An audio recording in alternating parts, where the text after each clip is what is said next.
I'm going to kind of cut loose and rant now because I've travelled this far to have a rant. So I suppose what I wanted to talk about today was the price of food and the price perhaps of British food and what's going on with the British agriculture.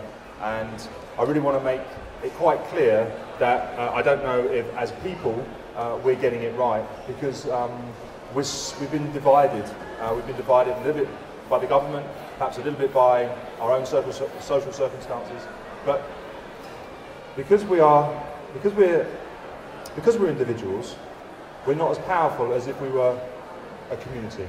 Communities are much more powerful, and I've been creating a community shop now for 2.5 years, and the way that you can buy food differently with producers as a group of people rather than individual and standing in the supermarket is very, very powerful. The price of food nowadays is not just about how much you're paying, a pound for this or a pound for that. It's the fact that, you know, the British dairy farmers are going out of business, potatoes growers are going out of business, purple broccoli farmers are going out of business. They're not being paid the right price for their product. The reason why is that the supermarket chain's got so many different bits to it that it actually costs a lot of money to get into the supermarket. You've got distributors, packers, etc., etc. So Bristol is a fantastic place to be able to come to because you have a much closer relationship with your growers. They're right on your doorstep. In big cities, you don't.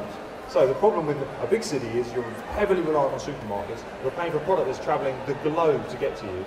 We need to be supporting local producers more. We need to be going straight to them, asking them for their product, cutting out the middlemen or women, cutting out the packaging, really buying it fresh out of the ground, fresh in the urn, fresh butter, you know, lovely bacon. And this is what this kind of organisation and this sort of fresh food thing is all about. Driving knowledge of product. A lot of the British don't really get it.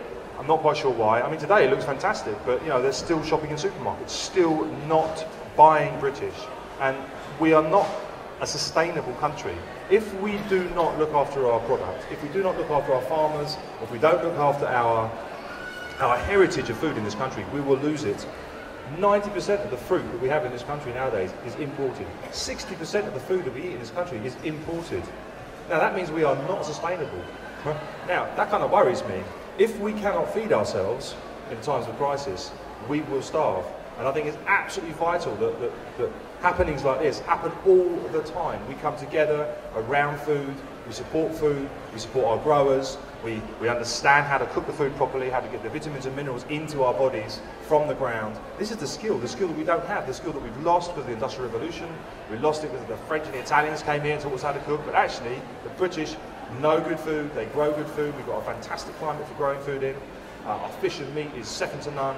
So we need to make sure that our knowledge goes through to our children. Children are vital in this.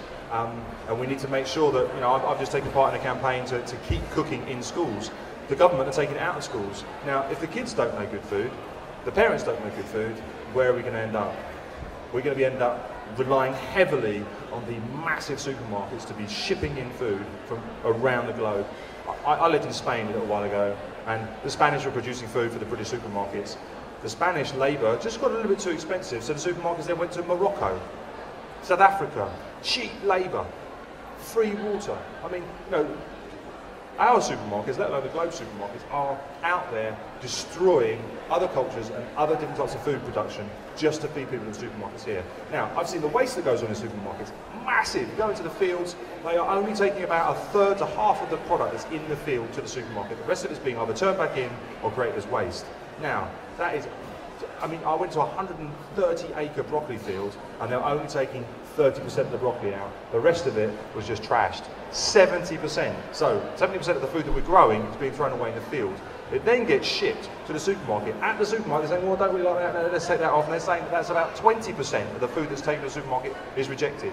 In the supermarkets, right, they're throwing away 30% of the product that is not being bought, is not being sold, right?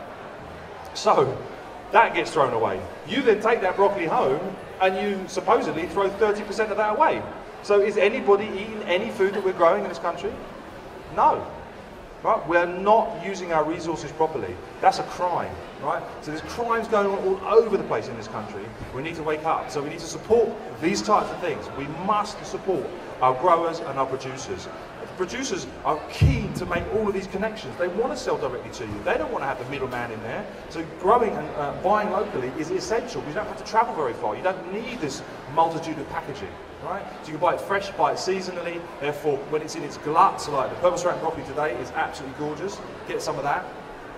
It doesn't cost that much money. It doesn't. So I think supporting local agriculture, paying a fair price for the food so the producer can stay in business. Not buying food that's been shipped halfway around the world just because you fancy a strawberry in December. Right? All of the really obvious points that go to make up people's shopping in supermarkets, we're not getting at the moment.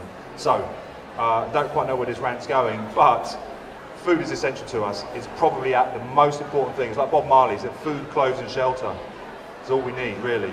Get your food, really good quality. Get your clothes, maybe not have them made by children. Make sure your shelter's nice and warm, insulate, all that kind of stuff.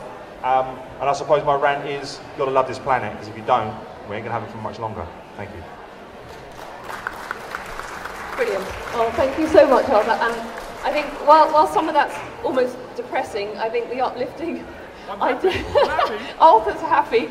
And also, he's not just saying it, he's doing it. He's not just ranting against the supermarkets, he's actually set up the People's Supermarket. So doing something about creating an alternative, and I love the Bob Marley idea. I think that's absolutely brilliant. So thank you very much, Arthur.